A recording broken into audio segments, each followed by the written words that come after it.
Hey guys, it is Monday here in West Virginia, and today it's time for us to do our Mopar Monday. And this week we're also doing a Wagon Wednesday.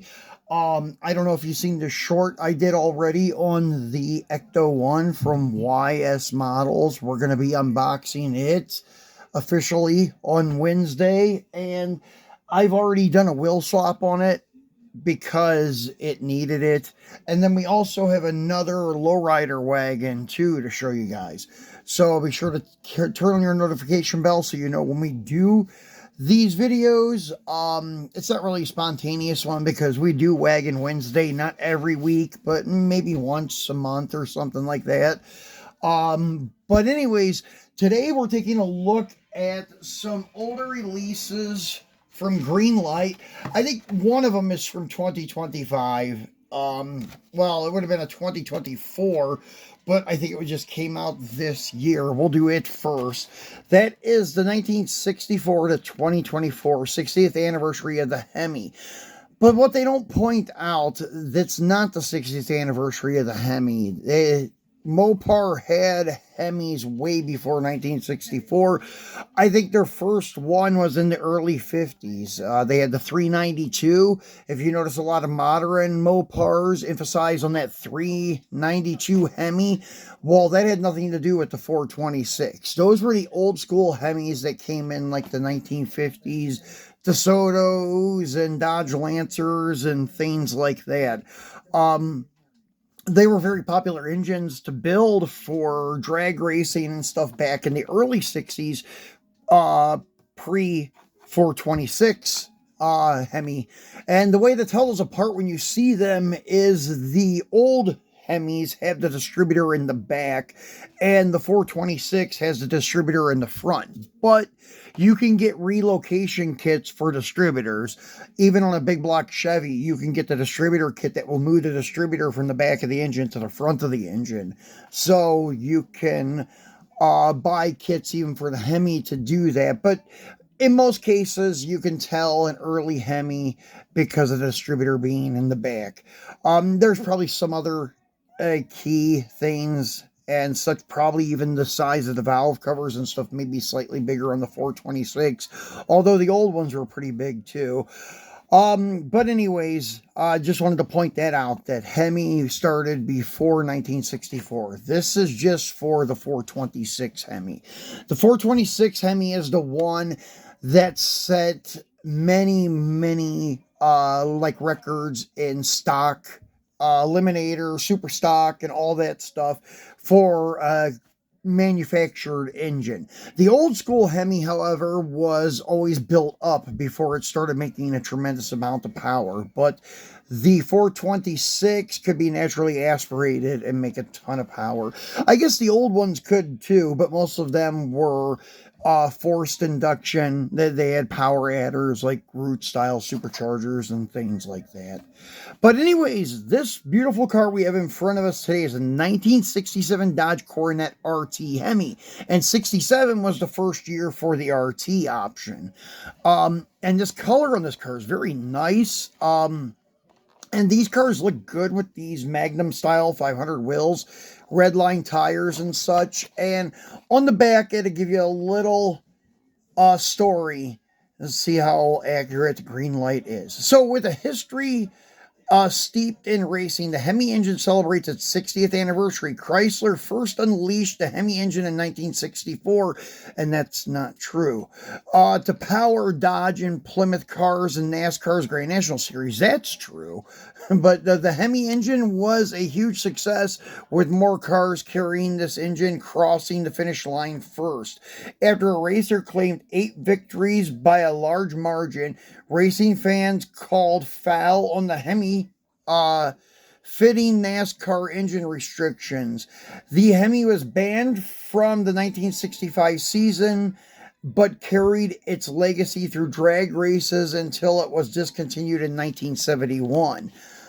But once again, it was alive in the 50s, just in smaller cubic inches.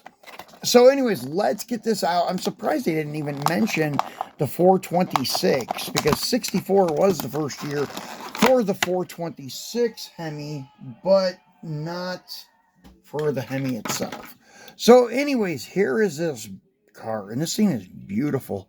Actually, I like the metallic in the paint. And we have another one of these, and it's actually another anniversary. We'll do it next. And yeah, the Dodge B-bodies, I don't know why their engines look too small, and the green lights. But under the hood, though, looks good because of the inner fenders and stuff being painted, the color of the car, which is accurate for Mopar. So it's pretty nice looking. And now they're back to numbering stuff again. You can see it's number 1177. They, like, I know, randomly stopped putting numbers on the bases and randomly started again. So it's hard to tell. Some cars nowadays are numbered, some are not. So now let's take a look at the earlier one. And oh yeah, one thing I wanted to point out about this car. I don't know. Okay, this one they actually did something about it. It's a little better. They finally made lines in the grill. The back end, they've always done this. They always had a very nicely detailed back end, but the grill used to be just silver. It looked like an aluminum plate.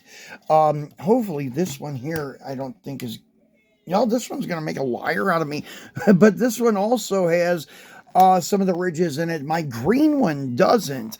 So I just thought it looked a little bit weird because it just looked like they blocked off the grill. So this is the 100th year of Dodge. This is 1914 to 2014. And this is another beautiful car. Actually, every car in this series, they have painted this maroon burgundy color. It's a very nice color. I would like to get the 68 Charger in this series.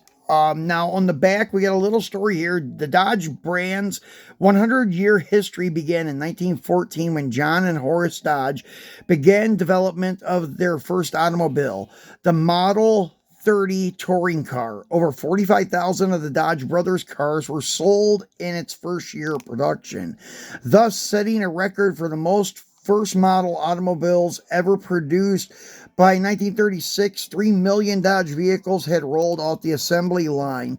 Today's Dodge vehicles carry on the Dodge Brothers' vision of precision engineering, dependability, innovative technology, and performance, as Dodge continues to add to their rich legacy as one of the most storied nameplates in automotive history. You can be sure the next 100 years will be legendary. And that's true. Like nowadays, they have the fastest production like two-door car, and then you have your fastest production four-door sedan and SUVs and things like that. And then they had the fastest quarter-mile time ever produced by a factory vehicle. So this thing, once again, looks really good with the Magnum 500s with the red line tires, but this maroon color is very nicely done. And the white top is gorgeous on the car too, with the white interior. Very nice combo. And once again, pointing out they did a really nice job with the detail on the tail panel and tail lights. And now this one, you could see the ridges a little bit, but they're not that dark. So unless the light is hitting it the right way, you can't hardly see them.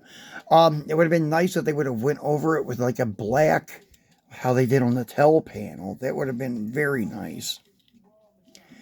And the hood doesn't want to stay open on this one. Now this one just looks like it has a wedge engine in it. I'm not sure, because once again, even though this one says it has a Hemi, it doesn't look that large. The valve covers are still a little narrow on it, and it's also hard to tell because the valve covers are black and the darker like blue-green color kind of camos those in to the engine bay too. Now this one stands out pretty good because you got silver, silver valve covers, those vibrant red inner fenders, orange engine and stuff, so it stands out pretty good. So, and this one was number 2,956 of however many they built. I don't think it indicated on the package how many were made. No, it just says limited edition. That's it. All right, so last but not least is a charger that I've been after for a while. Finally got one for a reasonable price. I think I got it for like $15 on an auction, in an auction on eBay. And there is another one that looks almost exactly like this. It came in the 2-pack that we unboxed, I don't know, maybe a month or two ago. Same color green, but it has a white tail stripe and a white interior. It looks pretty cool. These two will look really good next to each other. So having the different tail stripes and interiors. So on the back it says the 1968 Charger marked the introduction of the second generation and included an all-new design. The RT package was known as part of Dodge's Scat Pack line, marked by the special bumblebee stripes around the rear. The car came standard with the 440 Magnum, which produced 375 horsepower, with the option of the legendary 425 horse 426 Hemi. So let's get it out and take a look at it. And the paint quality on this is, it isn't bad. There's no like paint rash or anything like that, but there's a lot of orange peel in the paint. It just kind of laid down, a little rough looking, but because of this green color, it hides a lot of it. So that's kind of good. And this is another one with red lines and magnums. So that was a popular combo for today's Mopar Monday. And under the hood, we have a very small wedge engine. So as like I said, on these B bodies they look a little small. Now on the Plymouth B bodies from Greenlight, they look really good, but for some reason on their Dodge B bodies the inner fenders are just slightly wider and made the engine look a lot smaller. So very nicely done. The hideaway headlights, the open grille, the Charger RT badge inside, and the front orange amber marker lights. And these are my favorite tail lights, the double round tail lights for the 68, and also said Charger RT. And then 68, another thing that is pretty popular on them, on all Mopars, was the little itty bitty round marker lights that were way high up too, usually on them. And that was the signature mark of 68 for Mopar. You had these little tiny round marker lights, and they were on every single vehicle. And then the 69s, they went to the recessed rectangle style. So very nice car. And this one was also numbered, and it is number 3656, and it came from the GL Muscle Series 15. Yeah, I forgot to point that out. So those are the 3 new B bodies I'm adding to my wall of B bodies that I will show you guys one day soon in a short, because I've got it all done and prepped up. I did a total reset of my collection over the past couple of weeks. I've been getting rid of my modern Mopars, thinning out the race cars a little bit, and building a lowrider diorama. So we're going through that right now. And the Mopars, the wall of the B bodies is finally complete. There's about 100 of them in this little wall section I have on my shelves. So that's it for today's Mopar Monday, guys. As I said, we'll be back on Wednesday for a Wagon Wednesday. So be sure to turn on your notification bell so you know when that video drops. And we will be back again on Friday this week, too, for a Free It Friday. We'll probably be cracking open some lowriders for you. So thanks for watching, guys, and we'll be back on Wednesday.